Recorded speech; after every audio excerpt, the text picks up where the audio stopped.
course, now, right now that we are using our new YouTube page, which is Irish Pride 316, as of right now, our videos are going to be on that from now on. Of course, you know me by now, I'm GK316. I'm your ever-loving Brew25. And I'm Jack the Impact as usual. Here we go, guys. Another segment. Alright, now, we're actually going to try this time not to mention the other organisation. So we're just going to talk about TNA, Total Non-Stop Action. We start off with the first match of Destination X, which was Black Rain and Relic, which is Killer spelled backwards. Thank you. Versus Kaz and Eric Young. Now, at the start of it now, we knew Eric Young had this whole thing that he was scared of Black Rain and Relic, which is Killer spelled backwards. Yes. So, and during the match, Eric Young ran. Yes. You explain the rest? Well, he wasn't watching at the time, but I was. He couldn't believe the news I told him that Eric Young had become a superhero. Super Eric. And the second I saw it, I was just like, okay, we have the TNA version of the Hurricane. Yeah, just like we have the TNA version of King. Yeah. Then we had the triple threat women's title match between ODB, Gail Kim, and Awesome Kong. That match was actually okay. Yes, but you ODB and Gail Kim fans will be disappointed to know that Awesome Kong won. Yeah, so what's next? Then we had the Elevation X match between Rhino and the Cowboy James Storm. Again, I was disappointed with this. Yeah, there's no real excitement in those matches at all. I mean, they're just too busy trying to keep up from falling off. It's more like a top rope than wrestling. Well, it's a great match, but if you have the right wrestlers in there, that match can be gave up to be a great match. I mean, you're putting in two heavyweights there, right? You got Rhino and you got James Storm.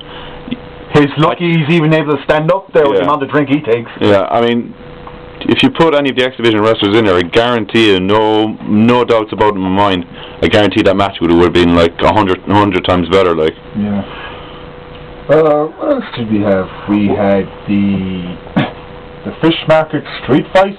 Oh, starring Team 3D and the new Shark Boy and Miss Konnichiwa-san Karimandes. Next subject. And then we had the six-man main event. We had, on one side we had Kurt Angle, we had Tom Cohen, and the Prince of Anonymous AJ Styles against Samoa Joe, Kevin Nash, and Christian Cage. Sorry, thank you, Christian Cage. Of course, I kind of liked the bit of the angle they had at the start that AJ Styles and Tom Cole were going to have a bit of a disadvantage till Kurt Angle came out. So that's bringing up a lot of hype now to the Lockdown World Title match between Kurt Angle and Samoa Joe. Jerry? Yeah, I gotta get right in there with this one, guys. Yeah, for myself, I really liked the main event, and Samoa Joe getting the win. That was great. That's cool because I know for a fact this is Samoa Joe's time. He's most definitely going to win the world title at Lockdown.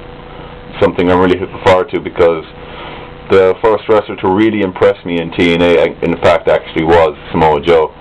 But if it wasn't for me, he wouldn't be watching TNA in the first place. Yeah, I give GK316 his due there. He's the one who actually told me about it first. First, didn't know what to say because I didn't actually see it. He was just telling me about it. He was a WWE sheep. Yes. Shit from after mentioning WWE. Well, screw you. Thanks. He's fault, guys, but no. Anyway, when is ever not? Anyway, back to you guys. Well, I actually want to talk something about Samoa Joe. Have you ever noticed in the last few months a lot of superstars and storylines have getting sidetracked? I mean, James Storm and Rhino, that just suddenly died a few months ago, and now he's back, Rhino's back, he brought it back up again. And why aren't they continuing the storyline with the chain gang, the Voodoo Kim Mafia? Thank you very much. Well, they like do it every 2 weeks. Or these other superstars, or I mean wrestlers. Well, before you go on, I'm actually going to say this. The whole thing with the Voodoo Kim Mafia, I don't care about. I've got no respect for either of them. They're two former other company superstars. But there's a difference now between that other company and TNA. In the other company, they're superstars. They're just marketing tools. And in TNA, they're wrestlers. Yes. Now, to you WWE morons out there that are actually watching this right now, I pity you. Because you're watching what Vince wants you to watch. Yeah, have you ever actually tried, you know, to watch a wrestling match? Actually, have you ever tried to give us a decent explanation why we should stick with WWE? Like, I mean, I actually turned around to Good point. I actually turned around to a friend of mine and Oh yeah, we asked them, and all we heard was, Yeah. I turned around and asked him why was he a John Cena fan. That's the answer I got. He couldn't actually even give an He couldn't answer. actually give us an answer. That's what you WWE people like. You follow people, but you don't have a reason why. Well, hopefully when the new TNA game comes out in TNA in August, Yeah. it'll turn some heads around. I think it will, most definitely. Yeah, maybe you WWE people might see sense. Yes.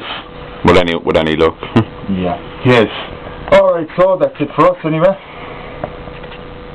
You know who I am? And you know who I am. And even if you don't know who I am, I'm going to tell you I am. I'm Jack the Impact. Later, guys.